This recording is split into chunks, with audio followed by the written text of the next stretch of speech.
Good evening, Central Indiana. Welcome to Porch Time Live from Casey's Cause Studio. Friday night edition, 8:40. Weird time to be popping on here, but it's been an interesting evening. And I've lost my mouse. There she is. Hello, Misty.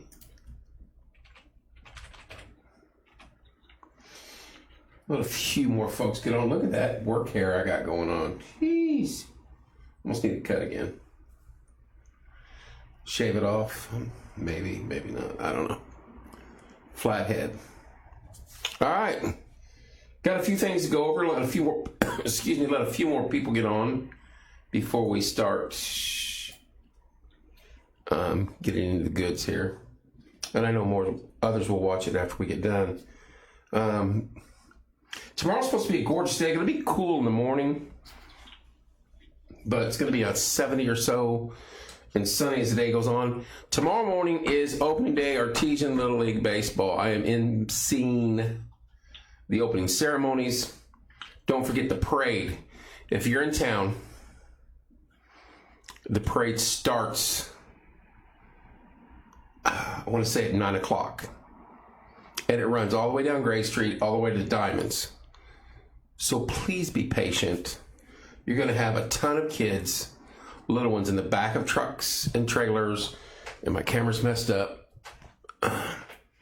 all over town tomorrow morning. A parade will be coming through the middle of town for about an hour tomorrow morning. Let them get through and get out of the way. Don't get impatient.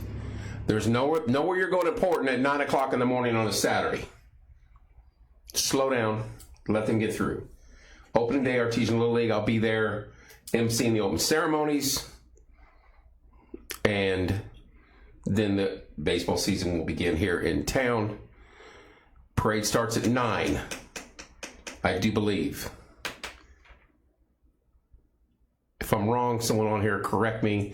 Starts at 9, opening ceremonies begin at 10, and then I think games start at 10:30ish or somewhere right around that point in time. So the parade starts at Gray Street at the high school and runs all the way to the Diamonds. So if you live in the community, step outside and wave to the kids. I probably will not go live during the parade like we normally do, because I'm going to get to the ball time and get a good parking spot, because then I got to get out of there on a mad to work. I think I saw the route was up Home Avenue to Harrison. Okay, up Home Avenue to Harrison, then all the way to Main. So yeah, that's still that's Parade Route Plus right there. So thank you, CB. Joe thought it was Gray Street, but that. How come I see Audra's message on there but not on my phone? I hate when this crap does this to me. Let me see if Corey's even made it up here. Okay, it just hasn't hit my phone yet. My kiddo's working the concessions this year. He's so excited. Okay, there it is. Hello, Audra. So what is he playing, or is he just working in there? He probably is just working. So the parade is either gonna, I think it's probably home, like Corey says, home to Harrison, and then down to the Ball Diamonds, probably in Maine to Douglas, or like they normally do. Opening day, baseball best opening day. So yeah, huge route. Be careful. Let the parade get through. You don't get so impatient. There's going to be lots of little ones in the back of pickup trucks and trailers, just working it. I'm going to go up there and ask for what do they got? They got nachos and chips with jalapenos. I need to have them in here and talk about the concession food. Audrey, you need to come in the studio and talk about the concession food. Going to be a busy day in town tomorrow with that. Farmers Market will be starting up soon. Saturdays in this town pick up real quick with Ball Diamond and Farmers Market and everything else. But tomorrow morning is opening day, Artesian Little League. Give them plenty of room for the parade. Up Home Avenue to Harrison, down Main to Douglas to the Ball Diamonds. If you want to stand alongside the road and wave to the little ones, go ahead, please do. I will not be live this year. I'll be at the Diamond already, getting ready for opening ceremonies. I think it's my third year emceeing the opening ceremonies. Cheesy fries for days. And Doug, Corey and I should work. Corey, one of these nights we're going to go work in concession stand, just you and I. And we're going to see how much money they lose while we're in there. No, I think it'd be fun. Corey and I could work in concession stand. Hot dogs.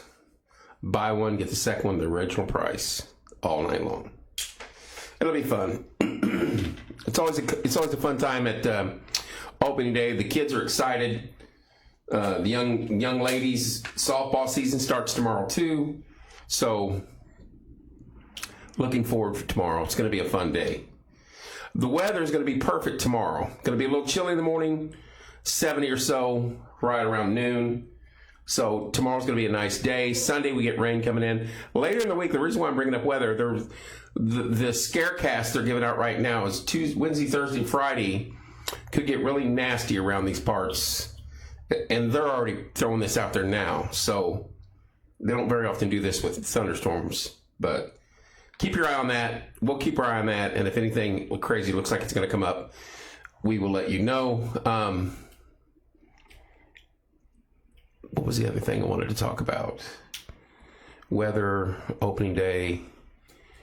Oh, concerts. Concert season is upon us. We gave away tickets today to one lucky winner. We will not say who it was. I posted it, and within minutes, they messaged me.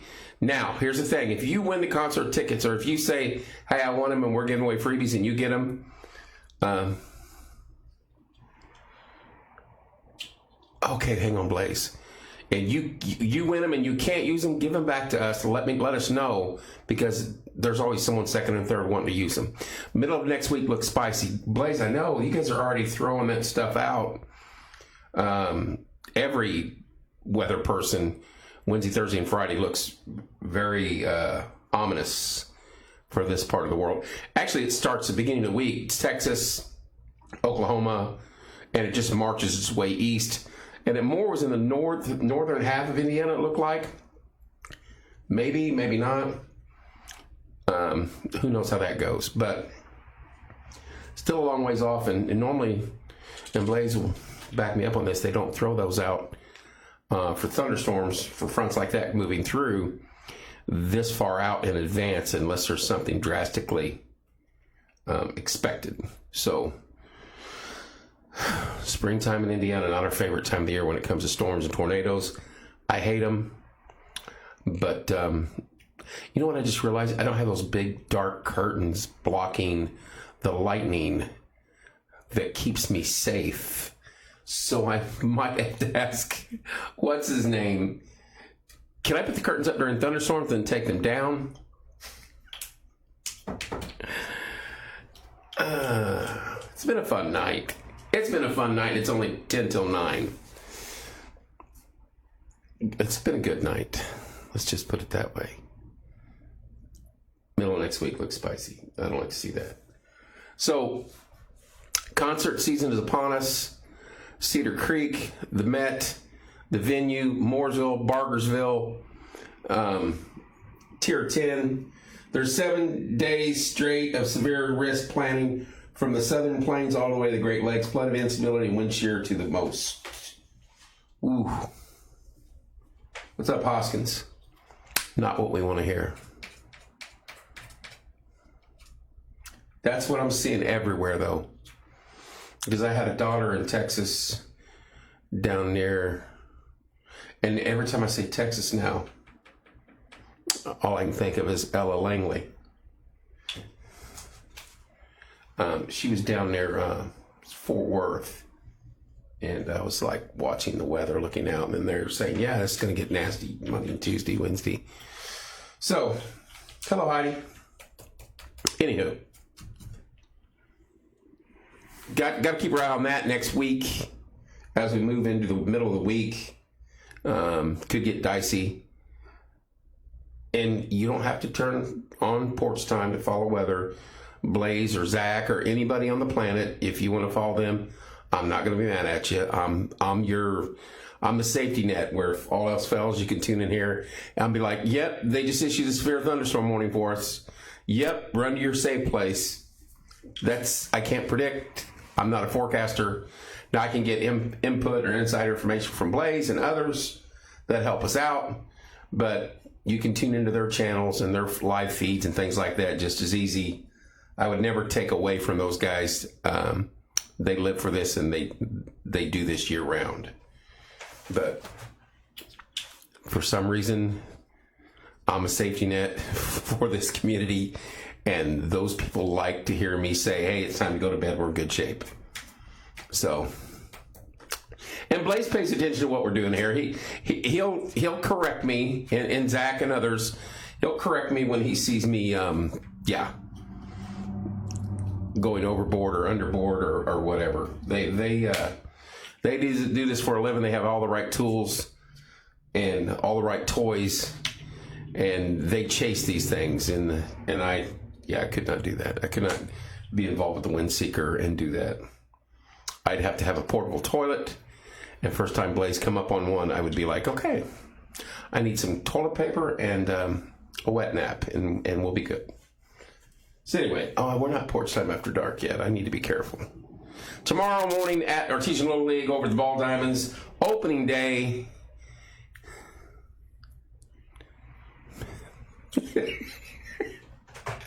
That's right, Blaze. Monrovia, go to bed. You're good.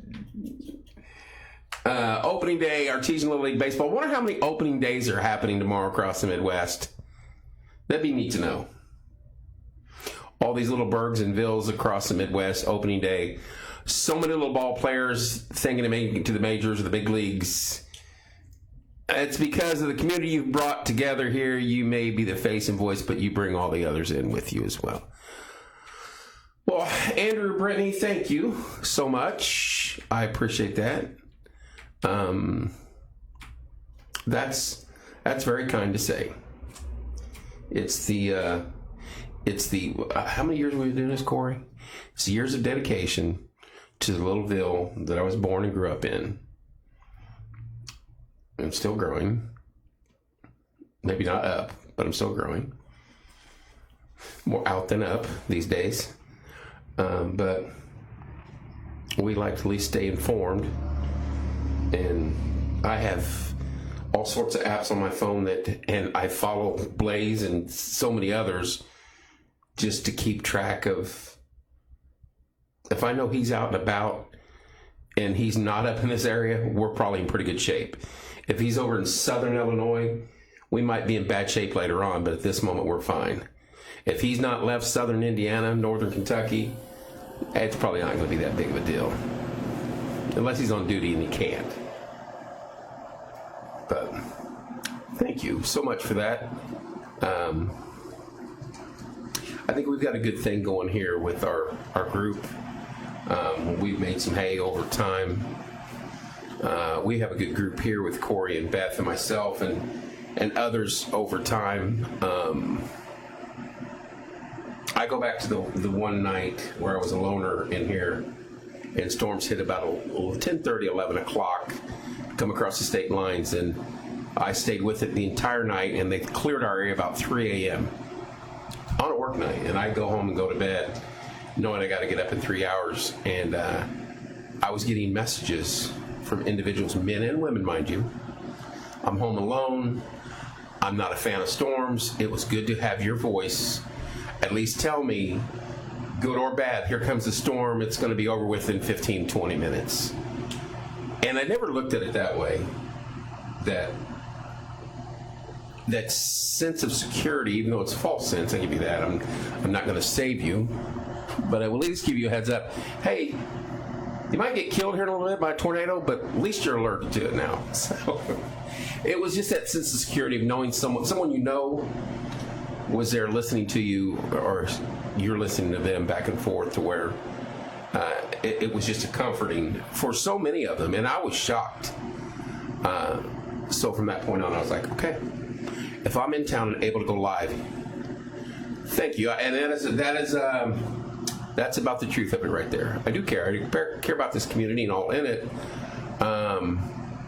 When I grew up here, moved to Texas and moved back, and I've been through hurricanes and tornadoes and saw destruction and things like that over time. And then the real eye-opener was when we went down to was that Bowling Green after the Mayfield tornadoes. And I tell people, when I lived on Columbus Street, if you could look west, and I was almost in line with Gaddy's if you map it out roughly. And if you could look west from Columbus Street to Gaddy's, imagine every house, tree, and structure between there and my house on St. Clair and Columbus at the time was gone. To the foundation, gone. Every tree, shrub, everything completely gone. And you just saw rolling hills of grass and dirt. That was the section behind the church where we took the stuff in Bowling Green, and that's about how big the path was of the tornado. Gone. Completely gone, level. Nothing left. The house is right across the street from it. Many of the windows weren't even blown out. These were brick structures, wooden structures, toys, trees, toys, swing sets, gone. Everything gone. Houses across the street, wooden, brick, didn't matter. Some of the windows weren't even broken. And you're just like, oh my gosh. How could anybody survive that stuff? And I know our town's been hit a couple times, but to take a direct shot from an F3, F4 like that, that would be devastating to this community. And I don't ever want that to happen. And I don't want any of them ever to come through here, but I hope nothing like that ever comes through our community. Because that was eye-opening. I remember Corey was there crying on cameras after we saw some of this stuff. Corey and Larry and everybody, it was heart-wrenching. And to think something like that could come through our little ville. And here we go, Blaze. The Greenfield, Iowa tornado 2024 solidified what we do for us. Southeast part of the town was decimated, and we spent a good 3 or 4 hours in helping people put some emphasis on the research portion of the work. There you go. Hello, Mike. Yeah. Not only did those guys chase, like was 2 years ago, doggone, I forget his name, from over by Richmond. He chased the one into Winchester, I believe it was, and got out and was helping people. And same thing with Blaze. They chased it into Greenfield, Iowa in 2024. Yeah, helping people search and rescue. So, yeah, they're there for so much and so many across the nation and central part of the country that they're phenomenal, and what they do is amazing. I'm not going to run in at that point in time. Now, we'll put together a group and throw supplies together and come in and help at the end. But they're ground zero. They're right there. And almost every one of the rescuers or storm chasers across the country, you'll see them go from storm chasing mode to rescue mode in their videos where they'll roll into a town that was hit. Hello, Pam. Hello, Mike. And yeah, that's just scary stuff this time of the year in the Midwest. They seem to always have tornadoes like this out in Oklahoma and Texas. When I was stationed in Oklahoma, between our barracks and 2 others, we had 2 tornadoes on the same day go right between the barracks. Not big ones, but they were tornadoes. I mean, right between the 2 barracks. I was like, can't get away from them. But anyway. So next week, Wednesday, Thursday, Friday in our area, kind of keep an eye out on that. Follow your local weather guy. I'll get reports to the National Weather Service from Blaze and anybody else that wants to throw me a report or an update or a hint of things coming. I always appreciate that. And then I put it on typically the Porch Time LLC page, and I share it to the community page through the community page here, Greenwood, Franklin, and Mooresville, to let people know, hey, heads up, stay weather alert. But tomorrow, big day baseball. Baseball, softball opens up tomorrow morning. Artesian Little League.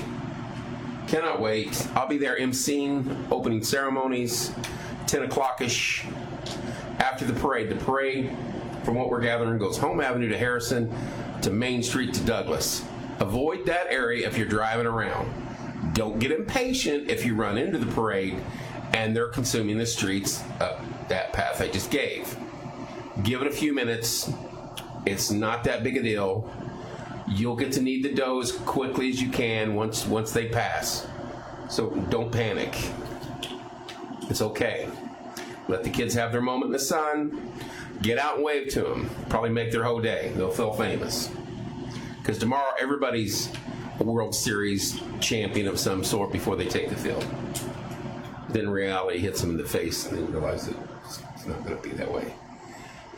Baseball up there has got to be less stressful than watching Louisville now. UFL team got the brakes beat off of their way.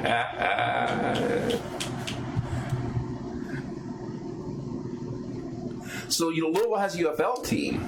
Hello, Ken. I saw where they're going to start a new franchise of that out in Oklahoma, which would be interesting because that's like the Alabama of the West. Huge fan base. And I'm surprised.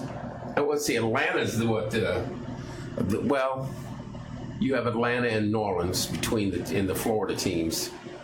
But I'm surprised that Alabama does not have a pro football team. 0-3. I've not followed the UFL. I don't follow the NFL anymore. I really don't. But the UFL seems more fascinating to me at this point than the NFL.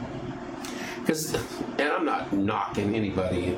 Believe me, they're professional athletes all the way around. But those guys are trying to make it to the NFL. They're trying to give their all. They're playing like it's their last down of their life, majority of them. And they're trying to put on a big show so some NFL team will give them a shot. Or some of them are veterans that have been cut, waived, or whatever from an NFL team that are playing for these squads. And it's interesting to catch some highlights of them because a lot of those guys are playing like their life depends on it. And some of that's the case. But anywho. Excited for baseball tomorrow in town. I'll be emceeing that opening day tomorrow. Be a huge crowd there. I'm going to get on my golf cart, go to Hometown Nutrition early, head to the ball time and beat everybody there, and then I'm getting out after we're done. My kids, I coached 12 years in that league. My kids are older, 20s. I don't have to stay there all day anymore. That's a win. I watch both leagues. I'm a big fan, football fan. Follows my hype season. Packers. Oh boy. See, fall's mine for college football. I've always been a big college football fan. It was always Notre Dame, and we'd watch Indiana to see who they're playing. And now, with what the Hoosiers did last year, a gift from God, 16-0, unbelievable. They've got Notre Dame and IU. So there's no better time in the state of Indiana in the fall, in my opinion. And growing up when Musgrave Orchard was open, and you could drive to IU games 20 minutes before kickoff, stop the Orchard, and still get in the stadium and get in your seat. That was the life back then. Now, you better be there. If the kickoff's at 1, you better be there at daylight. And Musgrave's not open anymore. So, but that Apple Orchard was the perfect spot, halfway mark between here and Bloomington, back roads. Get you some cider. On your way down, coming back, you can stop and get some apples, maybe some apple butter, good stuff. And the fall around here is just gorgeous. There's just something magical about those first few nights of chilly air, 40s and 50s, bonfire, hoodie weather, things like that, that makes it perfect. That's the nights we live for. Good warm fire. Maybe a cigar or two. If you're a drinker, maybe a beer or two. Or whatever you drink. None of my business. It's just good times like that. So anyway, that's all I got. How long? Almost half an hour. Game days in B-Town when I worked at Lifeline were pure chaos. Now, were you down there this year, Audra? or last year. This season or the season before. I forgot you guys worked that. What's up, Mr. Rats? Hello, Mr. Boyd. By the way, Greg, your son is a very intelligent, very well-spoken young man, by the way. He was on first last night with dance marathon. Oh, you were down there this year? But see, that would have been phenomenal. If I'd have known that, I'd have hitched a ride. I'd have hitched a ride and just tailgated. It'll be hard to repeat that. You're going to get the crowds again this year, even more so, the tailgating and crowds. But it's going to be hard to go 16-0 this year. Got a target on your back. You lost some key players. You're bringing in key players. And you got some good talent still there. But it's going to be tough. If he does it this year, he should retire at 32-0 and just walk off into the sunset. But yeah, football's a way of life now down in Monroe County. And it's so good to see. And I could not imagine having a job where you're smack dab in the middle of all that and not enjoying what's going on. That'd have been tough. The parties we had to show up to. You're right. That's the thing. What do you got? 55,000, 45,000 students, and about 40,000 of them are trying alcohol for the first time. I don't know what the freshman size class is, but there's a chunk of them trying alcohol for the first time away from home on a weekend in the fall at a tailgate or a football, at the football game. Yeah. Sounds like fun to me. Hello, Kagan. How are you, sir? All right, that's all I got. Artesian Little League opens up tomorrow morning. I'll be there. I probably won't go live. If I go live, I'll be live during the open ceremonies. I'll set the iPad up and let it run. Other than that, the parade goes down Home Avenue to Harrison, to Main Street, and then to Douglas. Please be careful. Lots of little ones. Half of them were underage and on rooftops and pool decks, mixing liquors and only potato chips in their guts. Rookies. Oh my. I'm doing all right. I almost stopped by and said hi. I'm glad you're doing all right, Kagan. Apparently you're in town. Glad that you're home for a weekend. Take it easy, buddy. Go home and relax. Yeah, that's not a good combination. Mixing liquors and potato chips in their guts. We were young once. Not saying I did that. Oh yeah. Hugging that porcelain for half the night. That'll change your attitude. All right, my bed's calling me. I'm gonna go home. And the donut people are here. Oh, good for you. That's awesome, Kagan. Hopefully that's a better deal for you then. Closer to home and in the area. Oh, I bet. Makes it a lot easier. You guys be safe. Enjoy the rest. Night, Audra. You guys be safe. Enjoy the rest of your Friday night. Catch me tomorrow morning live at the Bowl Diamond at some point in time. Thank you so much. Love you guys. Have a great night. We'll see you soon.